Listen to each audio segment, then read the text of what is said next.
అమరావతి రాజధాని నగర ప్రాంతానికి ముఖద్వారంగా ఉన్నటువంటి మంగళగిరి నగరానికి కొత్త కళ సంతరించుకుంది. మరి ముఖ్యంగా వాహనదారులకు మాత్రం ఇది ఒక వరం అని చెప్పుకోవాలి. ఇటీవల కాలంలో గౌతమ్ బుద్ధ రోడ్డు మీద జరుగుతున్నటువంటి స్వల్ప ప్రమాదాలకు ఇక రెడ్ సిగ్నల్ పడిందని చెప్పుకోవాలి. కారణం గత 2 రోజుల నుంచి ఇక పూర్తి స్థాయిలో ట్రాఫిక్ సిగ్నల్ వ్యవస్థ అనేటువంటిది అందుబాటులోకి వచ్చేసింది.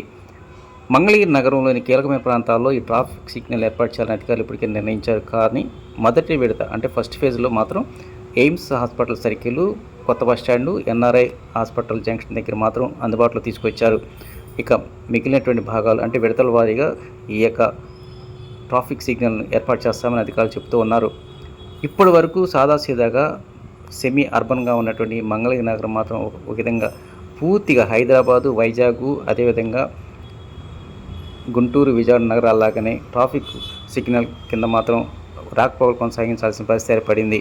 అయితే ఇది మాత్రం మంచి నిర్ణయం అంటున్నారు ఈ ప్రాంతానికి చెందినటువంటి సీనియర్ సిటిజన్స్.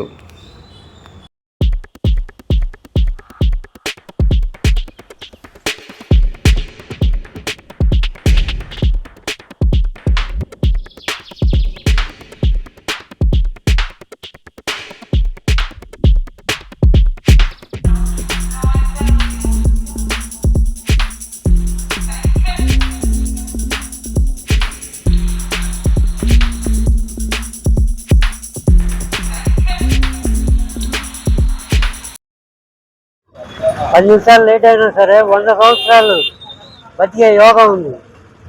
ఆ యోగాన్ని తప్పించి మనం ముందే పరిగెత్తామనుకోండి, గ్యాస్ కోసం కానీ బస్ స్టాండ్ కోసం కానీ, మెయిన్ ఇది బస్ స్టాండ్ సెంటర్ అయిపోయింది.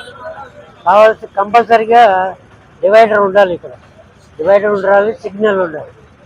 ఇప్పుడు హ్యాపీగా ప్రతి వారికి అర్థమవుతుంది ఎట్లా వెళ్ళాలి ఏంటంటే. అంతకుముందు కన్ఫ్యూజ్గా ఉండేది. హ్యాపీ, మంచి నిర్ణయం అండి. ఇవాటికి మంగళగిరి సెంటర్ అనిపించింది. ఇక్కడే పెరిగానండి, మన రాజధానిలో ఇక్కడే మంగళగిరే. కానీ రాజధాని కళ వచ్చింది దీనివల్ల.